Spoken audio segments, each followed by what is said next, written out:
ini helikopter buat tanggal 20 pencarian besok. Terus habis itu dari bagian helinya bilang gini, Mbak, kalau kayak gitu DP dulu, nanti di cancel lagi. Terus saya bingung, hah, siapa yang cancel? Tanda tanya saya kan, karena saya nggak ada cancel.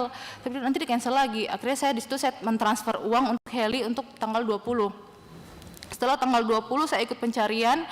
Pertama helikopter sewaan kami keluarga dengan dinas ternyata sudah sampai tanggal 20 itu. Bapak saya ikut di sana pas pencarian pagi.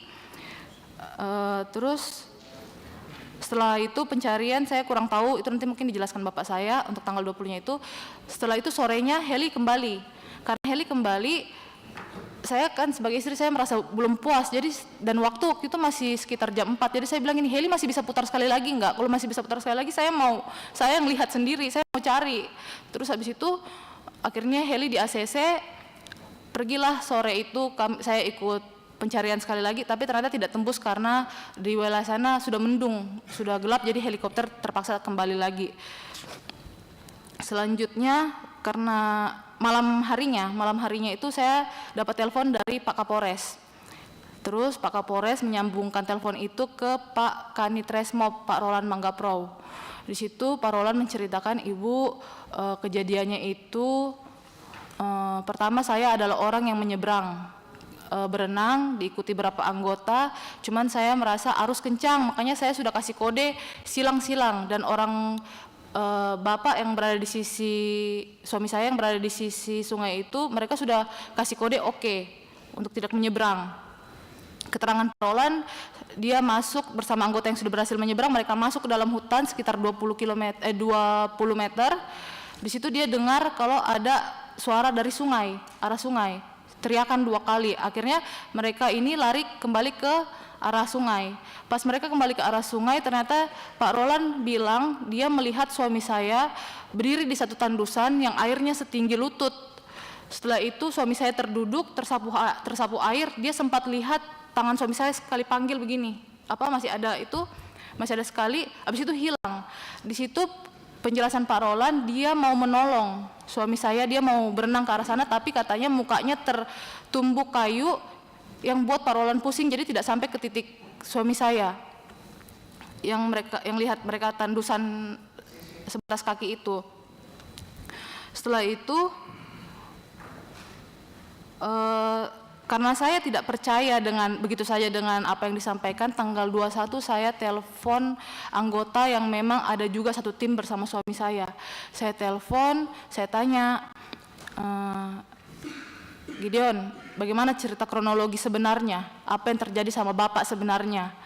Di situ Gideon memang bilang, pertama saya tanya, siapa yang satu tim sama Bapak pada saat menyeberang? Dia bilang, Ibu, ini. Terus, kalau gitu yang dari Brimob siapa? Saya tidak kenal Ibu, katanya. Ada nomornya enggak? Tidak ada Ibu. Terus bagaimana menurut menurut penglihatan kamu? Saya tidak tahu Ibu, seperti itu kan.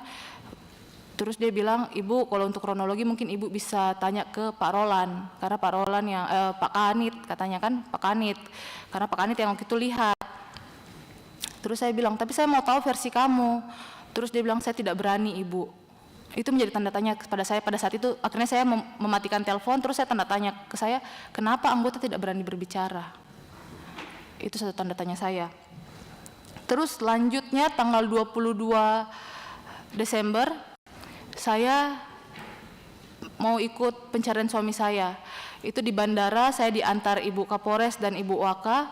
Di situ ada sesuatu yang membuat saya sedikit hancur karena sembari menunggu helikopter disiapkan, saya duduk-duduk bersama Ibu Kapolres dan Ibu Waka, disaksikan dengan Ibu Waka.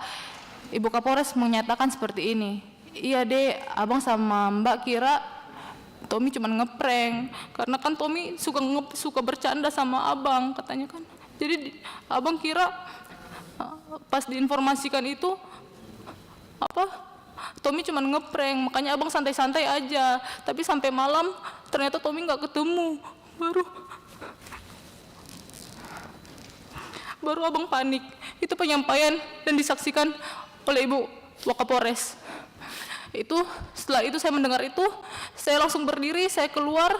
Saya sedikit hancur sebagai seorang junior karena selama ini suami saya sangat-sangat setia sekali untuk Bapak dan Ibu Kapolres. Tapi di situ saya merasa nyawa suami saya dianggap remeh. Setelah itu saya ngobrol bersama Pak Roland di luar ruang tunggu. Kami bertatapan jarak seperti ini. Saya tanya Pak Roland, bagaimana Pak Roland? Terus iya Ibu begini. Terus saya lihat kan karena penyampaian Pak Roland kan katanya dia mau menolong suami saya, tapi mukanya tertumbuk kayu. Jadi saya pikir oh berarti kalau itu minimal pasti ada bekasnya. Harus kayu besar dong yang buat kita pusing sampai tidak bisa melakukan pertolongan. Saya lihat mukanya, saya perhatikan. Di situ saya tidak mendapatkan tanda lecet atau memar sedikit pun. Setelah itu saya lanjut naik helikopter. Kami diturunkan di posko. Dari posko kami pergi ke daerah mau untuk naik longboat. Dari situ kami pergi ke Muara Rawara. Kali Rawara ini dia jaraknya dari TKP ke Kali Rawara itu sekitar kurang lebih 10 jam. Jadi masih jauh sekali. Kami di situ di drop naik longboat, kami di situ melakukan prosesi adat, dan ada pencarian sedikit di area sekitar. Setelah itu sampai sore hari akhirnya saya balik karena saya ada anak kecil, jadi saya tidak bisa terlalu malam sampai di sana. Saya pulang. Selanjutnya tanggal 22 Desember. Jadi tanggal 21, 22 Bapak saya melanjutkan pencarian bersama Bapak Kapolres. Itu saya di rumah saja. Tanggal 22 saya dapat voice note dari Ibu Kapolres. Kalau berkenan didengarkan, biar saya dengarkan.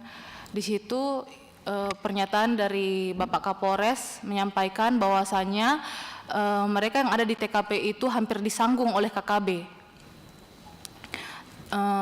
Terus di situ karena pas pada saat itu Bapak saya juga ada di situ, saya cross check lah ke Bapak saya, Pak benar nggak ini yang disampaikan Bapak Kapolres kepada keluarga?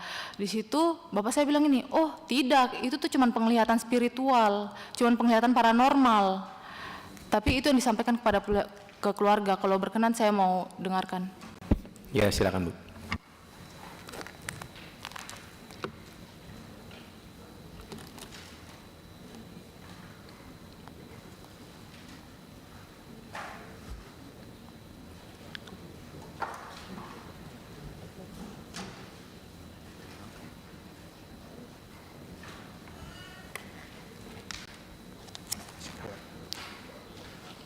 Om Tarigan, ini Papi sama Om Tarigan, bapaknya Ria menuju ke titik paranormal yang dikasih lagi sayang, dibantu sama Danion. Ini Papi baru tiba dari titik hanyut, tapi di seberangnya kali yang banyak OPM-nya. Semalam bermalam di sana dan kita hampir disanggung sama 5 OPM. Makanya Papi langsung pulang karena ada 4 orang sipil. Nanti ketembak, Papi diserahkan lagi. Jadi sampaikan sama Ria kayak gitu dan bapaknya menyaksikan sendiri sayang. Dan hal ini juga disampaikan ke masyarakat-masyarakat. Yang membuat saya kecewa juga adalah itu sangat berpengaruh sekali Bapak untuk pencarian suami saya. Karena masyarakat yang tadinya mau membantu untuk pencarian semuanya mundur karena takut. Itu yang buat saya juga kecewa, kenapa Bapak Kapolres seperti itu, sedangkan suami saya selama ini sangat bekerja dengan sepenuh hati. Selanjutnya,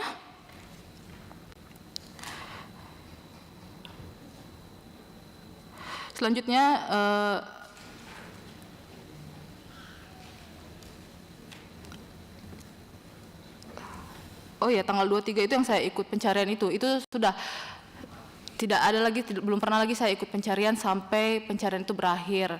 Selanjutnya bulan Januari, pemberhentian pencarian kan sementara tanggal 31 Desember.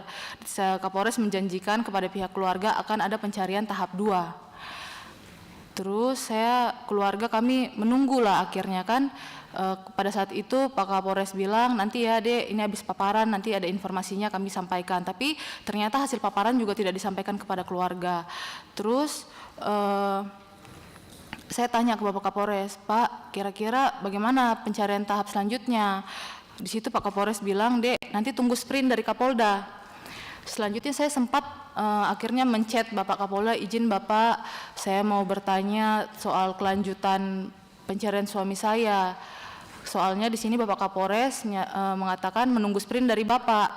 Di situ Bapak Kapolda memang menjawab sprint yang lama masih berlaku. Itu sudah saya sampaikan juga ke Bapak Kapolres, tapi Pak Kapolres bilang nggak bisa deh, karena itu kan tanggal 31 batas sprint. Akhirnya oh ya sudah, Pak Kapolres bilang tunggulah dek ya, nanti diinfokan. Baik bang, saya bilang pada saat itu. Terus selanjutnya dibilang, "Dek, nanti hari Jumat nanti dek, di bulan Januari itu melakukan pencarian lagi." Siap. Hari Jumat kok diundur lagi, dibilang, "Dek, nanti hari Senin lagi dek," gitu kan, diundur-undur terus sampai tidak ada kejelasan. Akhirnya saya datang ke Polres pada tanggal 21 Januari, saya bertanya ke Bapak Kapolres soal sprint, tapi memang tidak mendapatkan jawaban. Tanggal 31 akhirnya saya turun ke tanggal 23 akhirnya saya turun ke Polda, bertemu dengan Bapak Kapolda, memang disambut dengan baik dan didengarkan apa yang permintaan keluarga, dan kami hasil dari perbincangan kami pada saat itu disepakati bahwasanya akan keluar sprint 1 minggu untuk mencari suami saya kembali. Itu sprintnya kalau tidak salah dari tanggal 27 sampai 31 Januari harusnya.